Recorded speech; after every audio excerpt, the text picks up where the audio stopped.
Hello बच्चों, आपका स्वागत है ज्ञान विद्या चैनल में। और कैसे हो? अच्छे अच्छे हो ना? अपने अच्छे से रहो, खाओ पियो और अपने एंजॉय करो। अपना भी ध्यान रखो और अपने खाने खाने पीने का भी ध्यान रखो, ठीक है। और अपने साथ साथ पढ़ाई का भी ध्यान रखो, क्योंकि पढ़ाई भी जरूरी है। और खाना भी जरूरी है। जब खाना नहीं खाओगे तो एनर्जी ऊर्जा कहाँ से आएगी?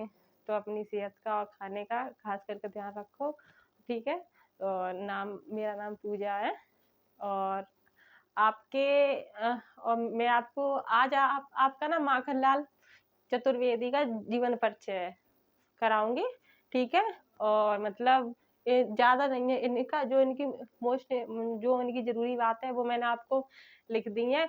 और पता है, आज मैं जाते जाते ना छोटी सी आपको शायरी भी सुनाऊंगी। अगर आपको अच्छी लगे ना तो आप बताना कि कैसी है, ठीक है। तो मैं आपको और शायरी लेके आऊंगी। और हर हर अगर आपको शायरी सुनना अगर अच्छा लगे तो आप बता देना। तो मैं आपको लास्ट में जब जाया करूंगी ना तो आपको हर हर वीडियो में एक शायरी मोटिवेशन वाली सुनाया करूंगी, ठीक है। चलो चलते हैं आज इनके बारे में। ये जो अपने माखनलाल चतुर्वेदी है ना, इनका जन्म पता है? इनका जन्म एमपी में हुआ है। देखो, एमपी में जन्म है और फिर भी देखो अपने यूपी में सभी लोग पढ़ते हैं, है ना। और पता है इनका 1889 में जन्म हुआ है। देखो ये रहा, ठीक है।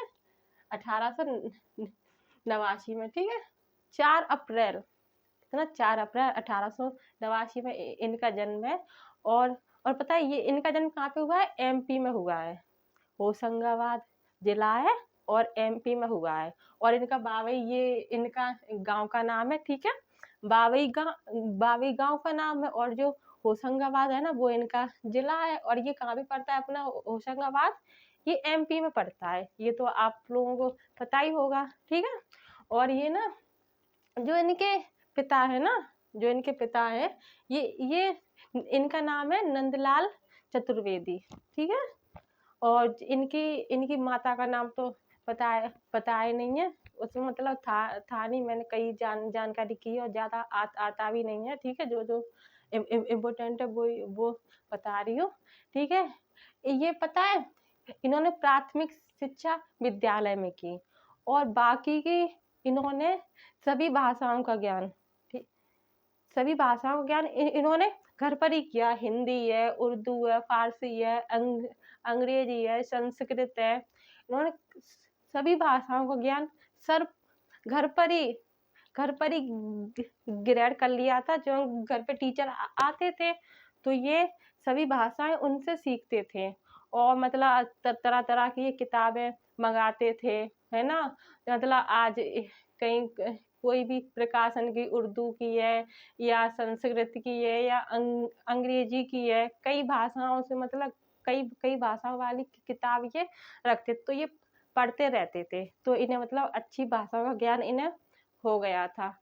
ये पता है ये आंदोलन में भी रहे हैं ये, ठीक है। और ये काफी बार ये जेल भी गए है। जो ये माखनलाल अपने चतुर्वेदी है ना, कई बार ये जेल भी गए, क्योंकि जब आंदोलन में जाते हैं तो भैया पुलिस अगर कहीं हंगामा वगैरह करेंगे तो ये तो सभी लोग जानते हैं कि अगर कहीं लड़ाई झगड़ा या हंगामा वगैरह करते हैं तो वहां पे तो मतलब पुलिस पकड़ती है। ये तो सबको पता ही है। तो ये आंदोलन में गए तो ये गिरफ्तार हो गए। ये कई कई बार भी जेल जेल भी गए हैं, ठीक है।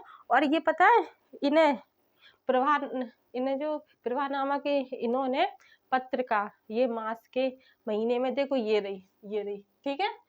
ये है ना, ये देखो 1913 ईस्वी में ये है ना प्रभा पत्रिका प्रभा के संपादन नियुक्त हुए हैं।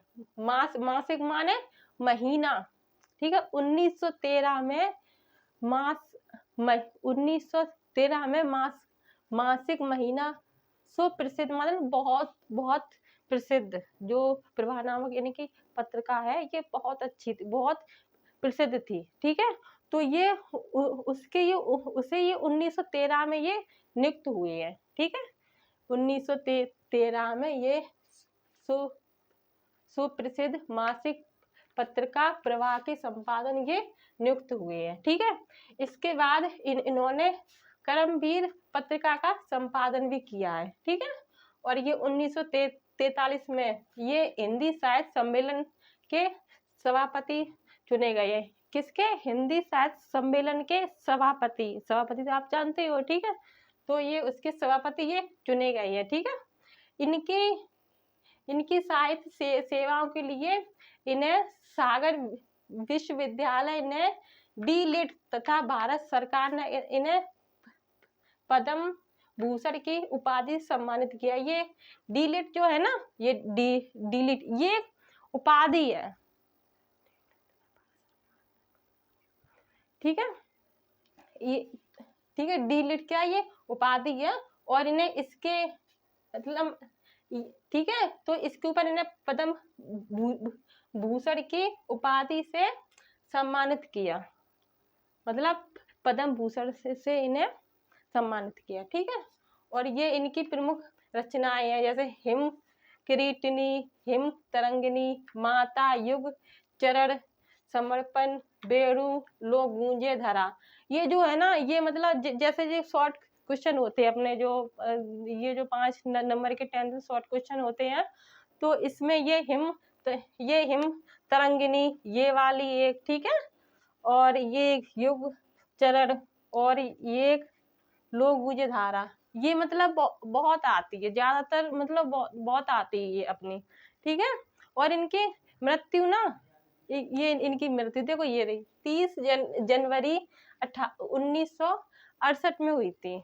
ये मतलब काफी अच्छे ये लोकप्रिय ये कवि भी रहे हैं। ठीक है, और इनकी प्रमुख रचनाएं हैं, इन्होंने निबंध भी लिखे हैं और काव्य भी है। ठीक है, लेकिन इनकी ये पता है ये क्या कवियों में ये माने गए लोकप्रिय कवि। ठीक है, तो इनकी मृत्यु 36 जनवरी 1968 में हुई है। ठीक है, तो ये आपको तो पता है, देखो इनका पूरा जीवन परिचय हो गया। अगर आपको जहाँ समझ में ना आए तो आप बता देना। इनके बारे में इतना ही है और ज़्यादा कुछ है नहीं है। इन्होंने पद्म भूषण भी मिला है। ठीक है, इन्हें, और ये इनकी प्रभा नामक पत्रिका और ये सब मैंने आपको बता ही दिया है। ठीक है, आज इनका जीवन परिचय हो गया है, और नेक्स्ट में आपको जीवन परिचय फिर वीडियो में बताऊंगी। ठीक है, तो अब मैं आपको एक शायरी सुना रही हूँ, मोटिवेशन वाली है। ठीक है, ना पूछ मेरी मंजिल कहाँ है, ना पूछ मेरी मंजिल कहाँ है, अभी तो सफर का इरादा किया है। ना पूछ मेरी मंजिल कहाँ है, अभी तो सफर का इरादा किया है। ना हारूंगा हौसला कुछ भी हो जाए, ना हारूंगा हौसला कुछ भी हो जाए, ये मुझे किसी और खुद से वादा किया है, ये मैंने किसी और से नहीं खुद से वादा किया है। ठीक है, तो ये और अगर आपको शायरी पसंद आए तो आप कमेंट करना, तो मैं आपको नेक्स्ट वीडियो में जब आपको जीवन परिचय लेके आऊंगी, सिलेबस लेके आऊंगी, तो मैं आपको हर वीडियो में शायरी सुनाऊंगी अगर आपको अच्छी लगे। ठीक है, और जल्द प्लीज वीडियो शेयर भी करो ताकि मोटिवेशन बढ़े।